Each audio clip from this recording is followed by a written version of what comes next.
A university that teaches you how to become a millionaire? What? Our guest on the show will explain coming up. So, you've got some cash.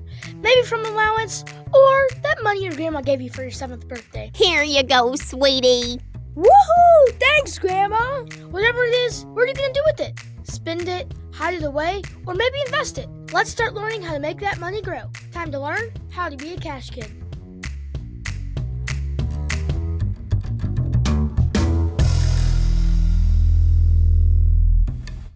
Welcome back to another episode of the Cash Kid Podcast. I'm so pumped about today's guest on the show. They might have only agreed to come on the show because I'm a kid. And how can you say no to a widow kid? But whatever it is, I'll take it. Don't forget, if you aren't already, to follow us on Instagram, YouTube, and Facebook. We love interacting with our audience on these platforms, and be sure to subscribe to our podcast and leave a review from wherever you're listening. Joining me on the show today is Justin and Taro Williams from the Millionaire University Podcast. Their motto is graduate rich, not broke. I'm hooked just from that. Millionaire University believes that anyone can start and grow a successful business. It's your school for wealth creation, and on their show, they interview experts from numerous industries to help you start and grow a successful business. Mr. and Mrs. Williams, welcome to the show. And first off, tell us a little bit about yourself and your business background. Woohoo! That was a horrible woohoo. Let me do that again. Woohoo! Yeah! That's better. I was like, wow. Man, Cash Kid, we are pumped to be here. I came across your podcast like a few weeks ago and I couldn't stop listening. I was hooked. I love what you're doing. We're gonna have our kids listen to it. So thank you so much for everything that you're sharing with everyone. First of all, we've learned a lot from listening to you. So thank you. You're welcome. And thanks for having your podcast for me to listen to. Yeah, love it. Heck yeah. So go ahead, Tara. Do you want to kick it off and share a little more about us and our background? Yeah, I'll give you a little bit of our personal background. So Justin and I, we just celebrated our 20th year anniversary. Woo woo. We got 3 kids. So we have an 18-year-old boy, 16-year-old daughter, 14-year-old son. We live in California, San Diego area. And we have been running businesses together for about 20 years. 20 years. So... Can you believe that she's been able to handle me for that long? I'm a lucky lady. I have an awesome husband. Oh, I'm blushing.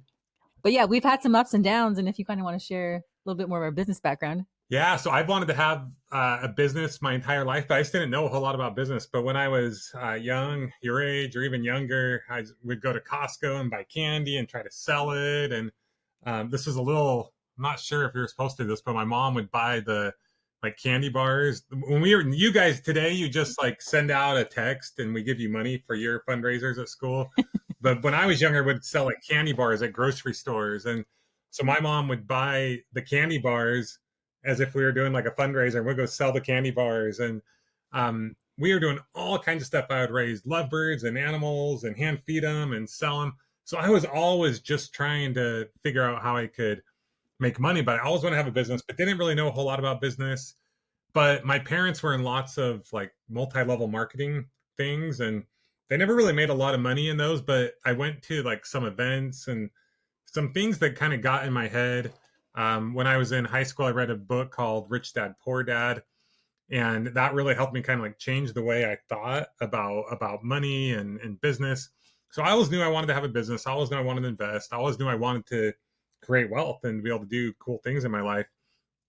So fast forward, went to college, went to Brigham Young University and had a football scholarship.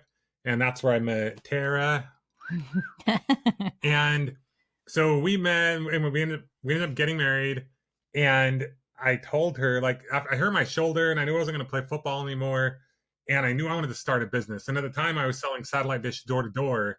And after doing research, I was like, hey, I think we can make 3 times as much money if we start our own business doing this instead of doing it for this other company. So I got Tara to quit her job as a 3rd grade teacher and we went for it. And we were pumped. We were going to make $1 million within a year. And what do you think happened within a year?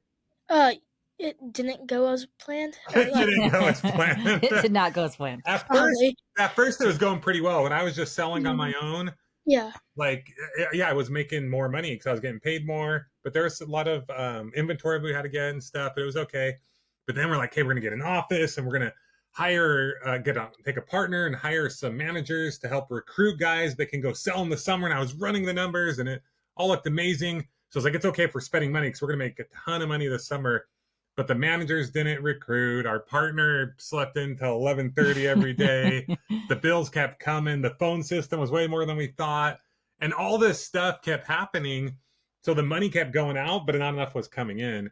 And then the summer was getting closer and we're like, we're not going to have a program. We ran up the numbers. We're like, we have $120,000 of debt. We kept borrowing money, putting money on credit cards. And a brand new baby. And we had a baby. And so we're like, oh shoot, we gotta. So we left the office, sold all the things that we had bought. Remember, we went and bought like all this furniture and stuff that we did not need, and it seemed fun at the time. But we sold the we broke the lease. I think we had to pay a little bit of money.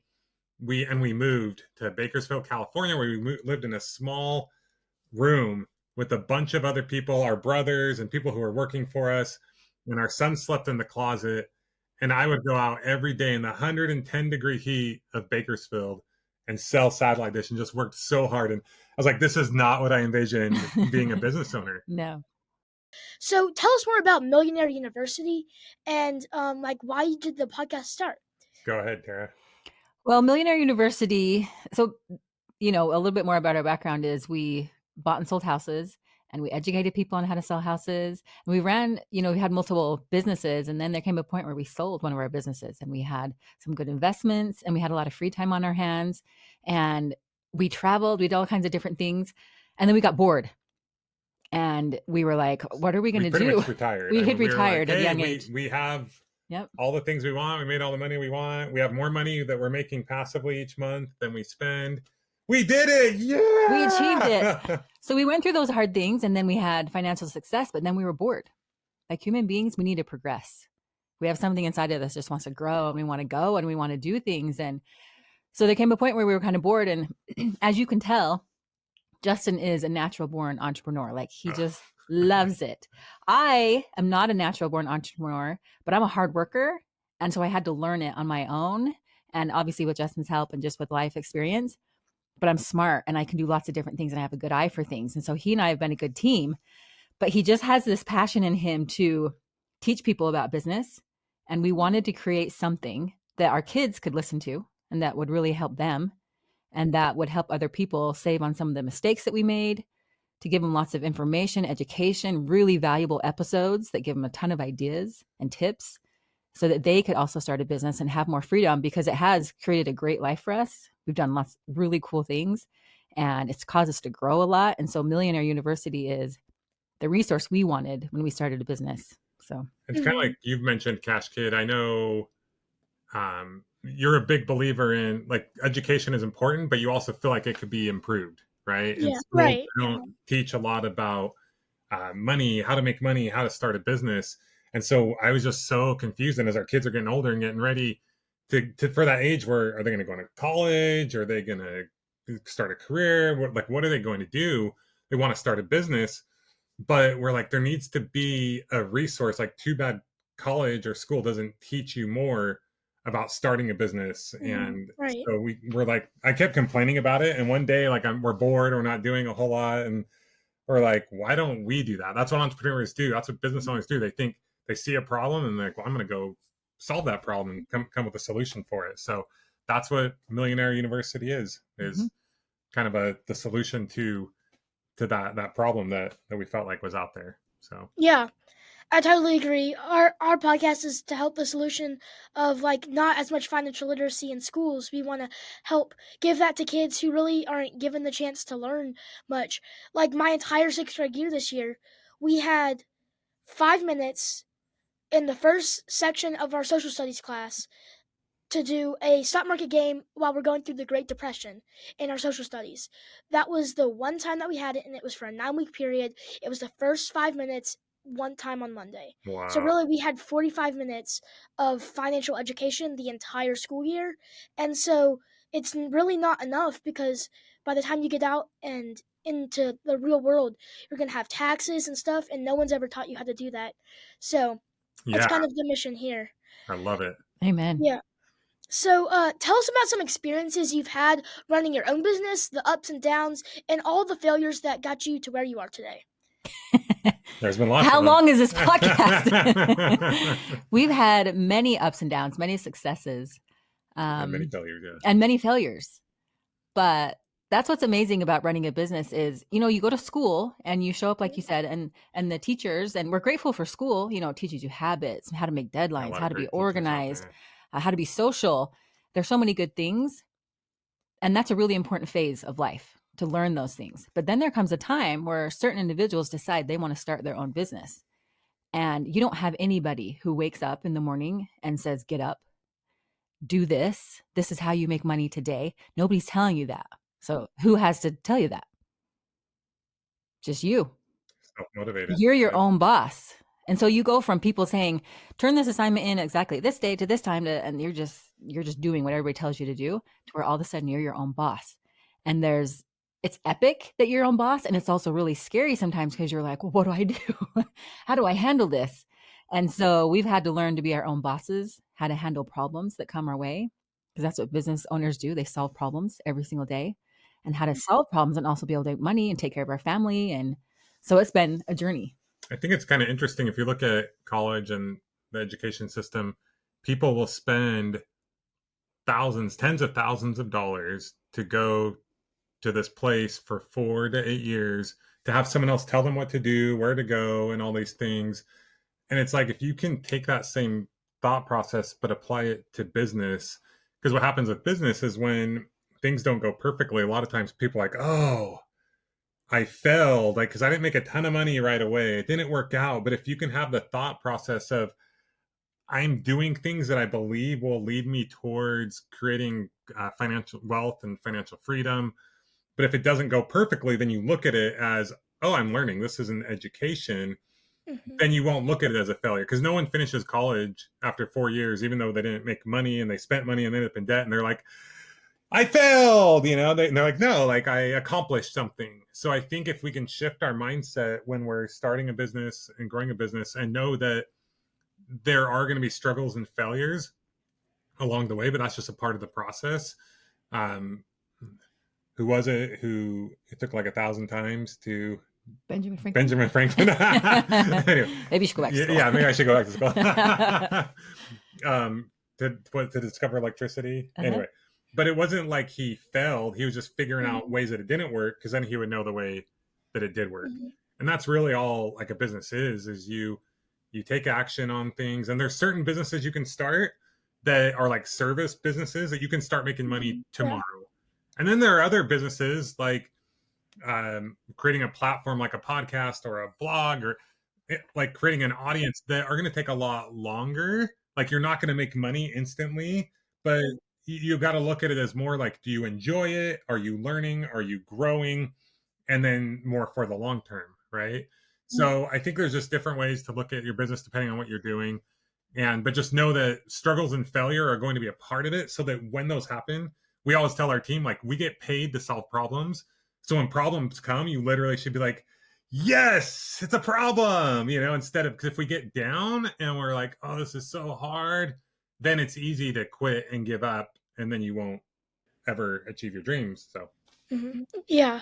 That reminds me, when you go into the failures, my math teacher, in her room, she had up a poster, and it said, I haven't failed, I've just made 10,000 mistakes. Yep.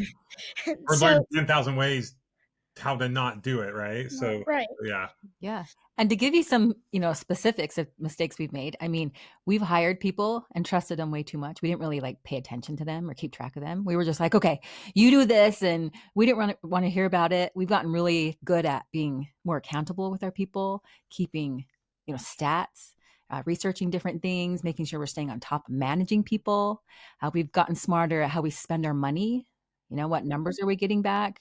We've gotten better at creating contracts and how we work with people, negotiations. We're way better at looking and finding good people, better opportunities, better situations. But we've made mistakes with people, with money, with investments, all kinds of different things. We wouldn't know any of that if we didn't take action. And every mistake that we've done, if we stick with it and overcome it, we get way smarter and way better. And so the weird thing is like, we might have a hard experience or we might lose some money, but we end up making a lot more money because we learned from it. We didn't just give up. So that's Yeah, really huge. I totally agree with that. So, what financial education were you taught or exposed to growing up, or maybe not exposed to that you wish you were? I mean, I went to school and then I went to college. I always knew I wanted to go to college, put myself through school. I had a paper out when I was 11, babysat when I was like 9. So I've always worked hard, put myself through college, figured out college, got scholarships, played sports, did all kinds of different things. But I was more like, okay, you do this and this. I didn't know really anything about the entrepreneurial world. And so I was a 3rd grade teacher and I was working really, really hard and that was a great job, but I was getting paid like nothing. I couldn't even support my own self almost. And so when Justin came into my world and he had this natural born entrepreneurial way of looking at the world, and he said like, let's make $1 million in our first summer. I was like, yeah, let's do it. So we didn't have a ton of experience growing up. And he talked about some of the experiences that he had, but he and I just kind of have figured out things together. But it would have been amazing to get a lot more help and resources Yeah. like there are today. Like there's so much cool information out there. It's wild. It's a good thing she didn't see into that first year and we had $120,000 of debt. She might not have married me. I don't know. So, do you feel like financial education is needed in our schools? And if so, what type of it do you think is needed? Oh my goodness. Yes. Yes. It's like an understatement of the century. I mean, people don't even know how to balance their checkbooks, how to save money, how to run numbers, how to have investments. I mean, it's crazy. Yeah, I think there was a study done, like even like, I don't know if it's 2/3 or higher of adults can't even pass a basic financial like literacy test, like very, very basic.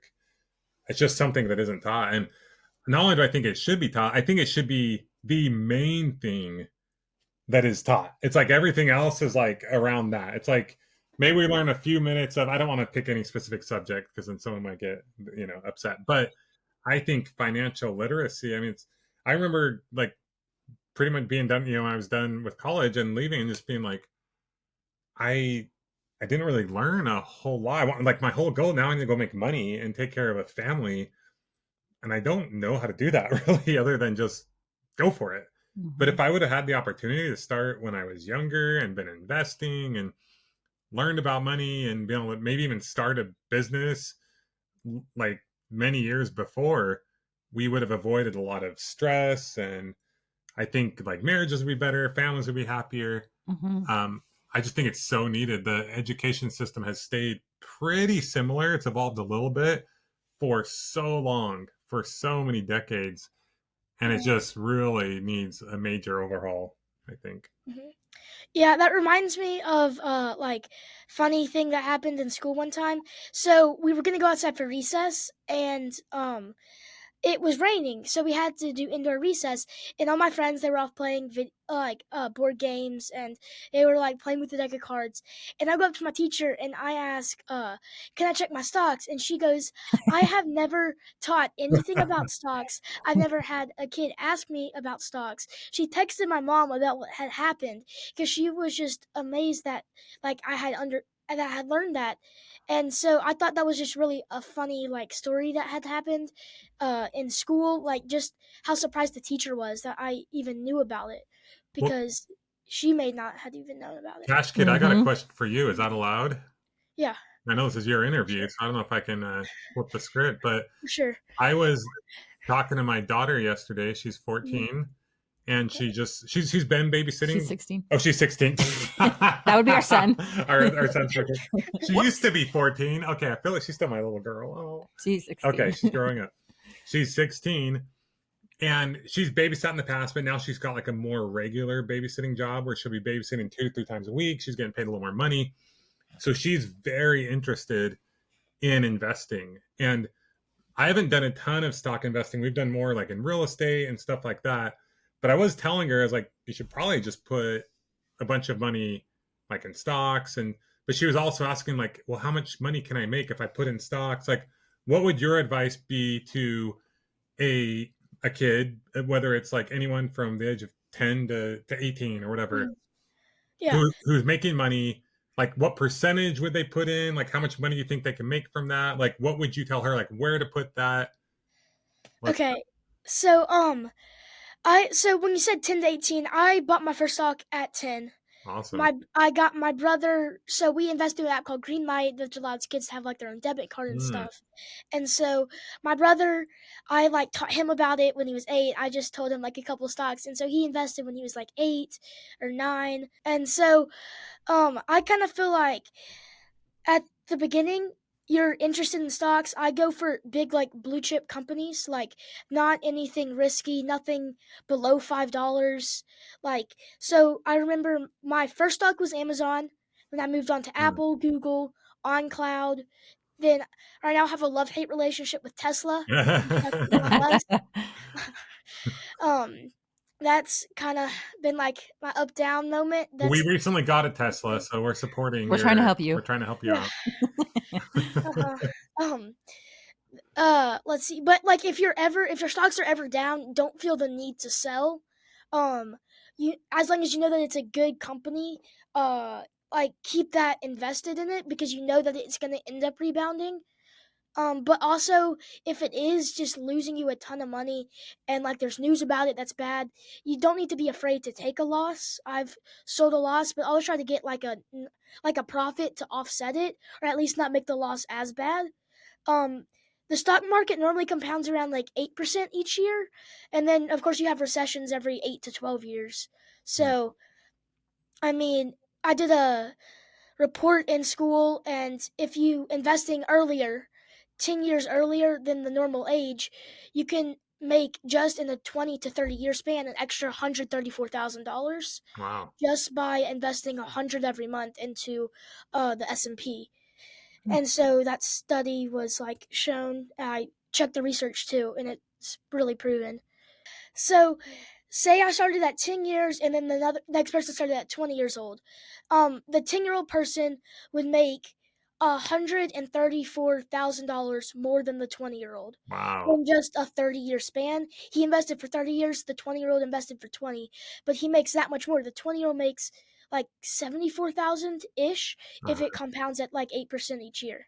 So just investing early has a huge factor to give you a head start in life. And that's just $100 a month, you said, right? Mhm. Wow. Yeah, just 100. That's amazing. Yeah, let's do that. Okay, I'm gonna let my daughter know because she's gonna try to invest like $1,000 a month, I think, or 500 a month. Yeah. First, anyway. Yeah. Okay, well, that was amazing. Thanks so much for coming on your show today. All right, we can get back on track. If you have Okay, yeah. Do you feel my generation could be the largest group ever to reach millionaire status? They better. By the time you're our age, if you're not a millionaire, then you're probably going to struggle to pay your bills because of inflation and everything. But you had some good answers for this. You guys have more information than anybody has ever. Look at you. You are extremely intelligent. I'm like, wow, if I was this smart at his age. For real. And look at all the things that you're doing. Like there's so much out there, so much information. And I'm good looking. I know, right? Wish our daughter was a little younger, but we were talking about this. You guys have so much opportunity, and so do we. We have it just as much as you guys do. And I would say the hardest thing with any human being, no matter what generation you're born in, is work ethic. And distraction. And so, this generation, we can get things quick. That quick instant gratification. And when you have a business, it's more of a long game. Like you got to be patient, and it throws curveballs at you, and people aren't telling you exactly what to do. And so can kids and this generation be millionaires? For sure. But will they face themselves, develop the work ethic, develop some patience, and put themselves out there, step out of the box a little bit? The habits to avoid the distraction. Like sometimes our develop the kids are like, habits. hey, get off of your phone. Yeah. Yeah. You could waste a whole day on your phone or on social media. Or today, someone listening today could go invest $100 in S&P, and in 10 years, their peers will have maybe nothing in their bank account, and this person will have all these investments that are building. And so if you're willing to learn and work hard, heck yeah, you can. Absolutely. Yeah, you got all the information right at your fingertips. Mm-hmm. All right. Let's talk business. Our next season on the Cash Good Podcast is going to be focused on ways kids and teens can use their skills to earn money. What opportunities do you feel there are for the next generation in starting and running their own business? So many. So many opportunities.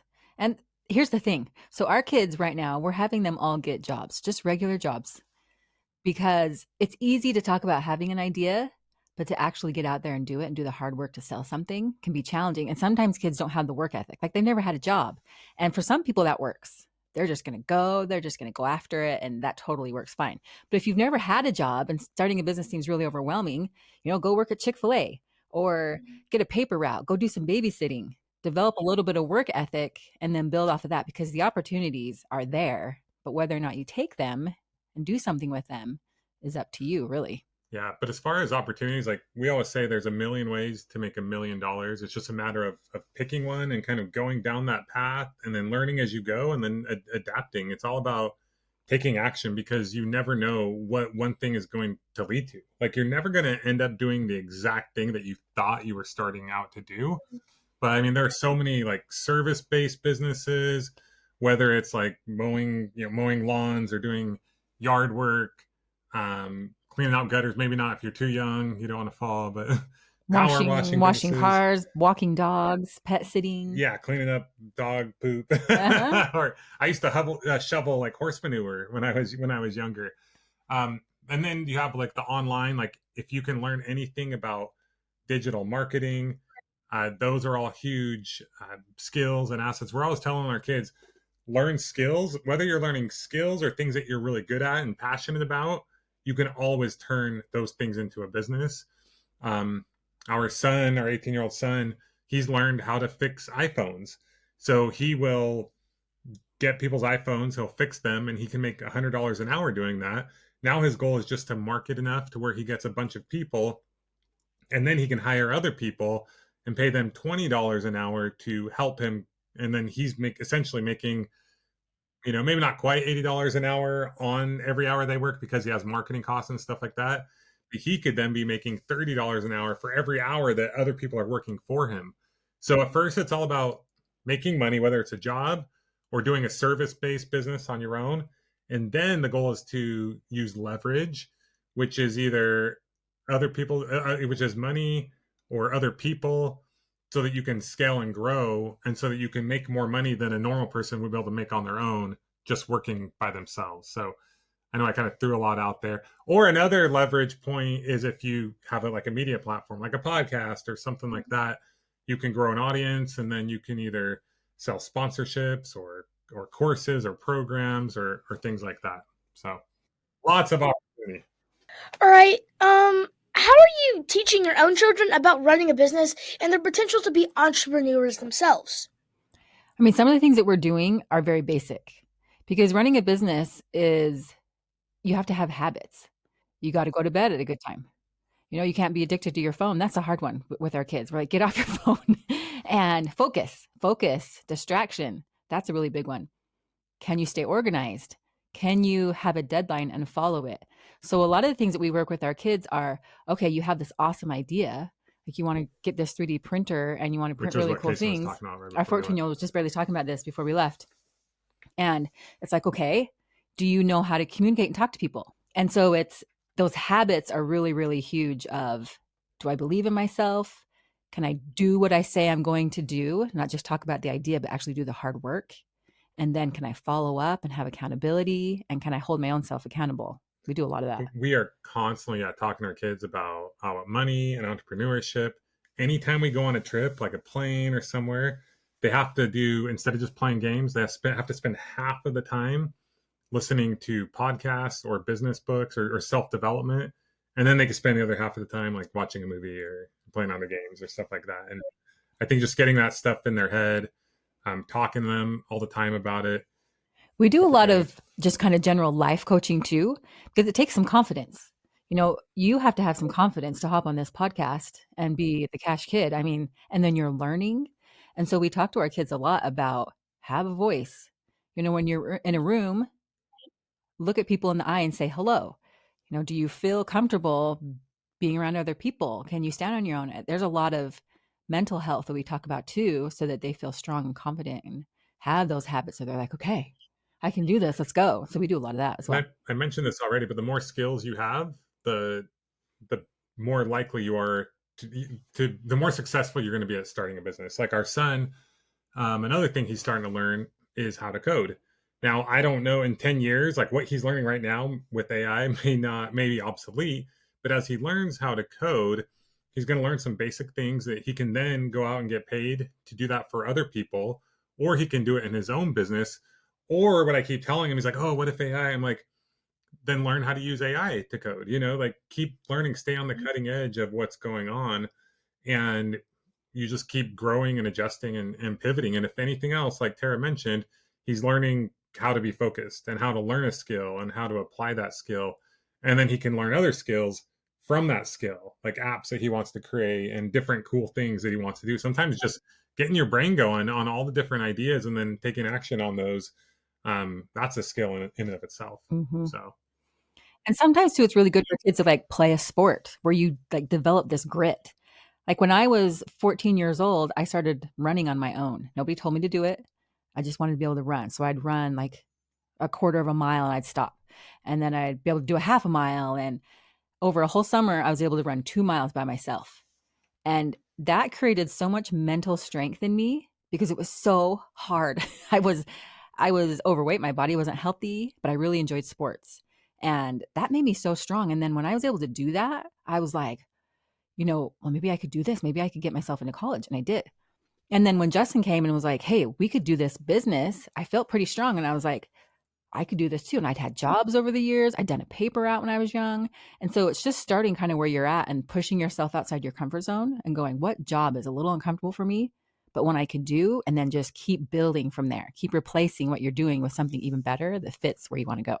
Yeah, if you become good at sitting, watching dogs or walking dogs, over time you might be able to start a dog walking business. Or you might see, oh, these dogs need better like leashes or collars, and then you can start an e-commerce business selling those things. Like, but then you got to learn about e-commerce, right? And then you learn skills around there. You learn marketing skills. Like, now I know this marketing skill, and I can turn that into an agency. Like, all these things just build on each other. So, just about taking action and then keep adapting as you go.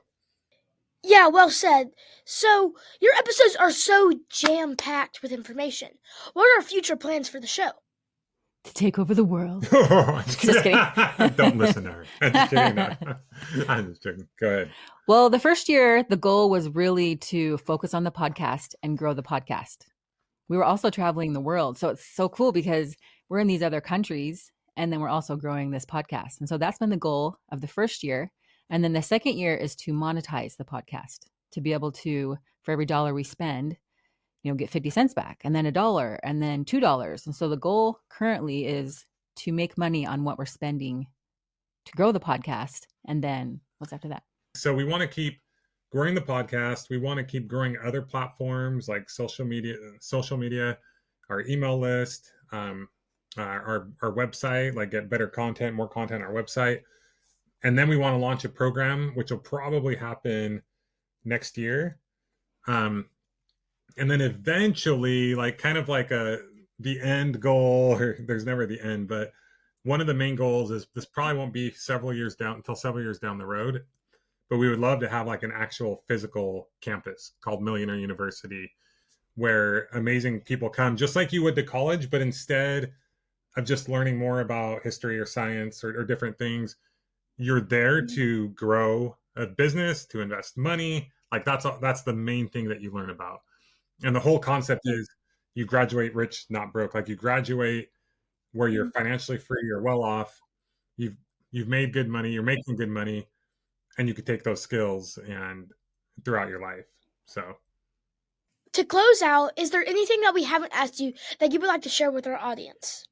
All I would say is like action leads to information. So if you're unsure what you should do, that's okay. A lot of people like overthink it. Just start taking action. You don't have to do things that would cost like a bunch of money to do. Just get out there and try to figure out how you can make money. And then the more you do, the more you're going to learn, and then you can adjust as you go. And ultimately, like anyone who just focuses on that, like they're going to end up, well, really financially free and happy and develop a lot in their life. And yep. Yeah. And just remember, everything you want is a little uncomfortable. I imagine when you did your first podcast, it was probably pretty uncomfortable. Start where you're at, do something uncomfortable. It's just so Physically cool. push yourself, find a passion project, push yourself into that, and just start doing cool things because they build. And the truth is, like, making money is cool, but and we need money to survive, to pay our bills, to do fun things. It's an exchange of value. But what's so cool about working towards making money and working towards creating that value is it forces us to go through a lot of challenges, a lot of obstacles, a lot of problems that we're solving. And we've come to find that even more powerful, even better than the money is the person that you become by going through that journey, through that experience. Whenever you go watch a movie, it's like the person like has this goal of this thing they want to accomplish. They call it the hero's journey. And what happens is they had set out on this journey, and the end goal never ends up being what they thought it was, but the end goal helps them become the person that they needed to become. And that's even more powerful. And that's how we're touched. And that's how we are as human beings. That's what we resonate with. So I congratulate you on this journey. You're facing a lot of hard things, and a lot of people wouldn't do, just because it's like in the mind, our mind will be like, oh, this is hard. I can't do this. I'm too young. And you're just going for it. So I think that's amazing. Not only are you going to be rich, but even more importantly, like the character that you're going to develop along the way and the person you're going to become. All the people you help. Yeah, it's just really cool. So, Mr. and Mrs. Williams, we appreciate your time and your expertise. You can listen into the Millionaire Podcast on any podcasting platform and check them out at millionaireuniversity.com. Also, be sure to check out their free business training on their website. Thank you for joining us on the Cash Kid Podcast and boosting the financial knowledge of fellow Cash Kids everywhere. Remember, anyone can be a Cash Kid, you just have to learn how to become one. Cash Kid, out.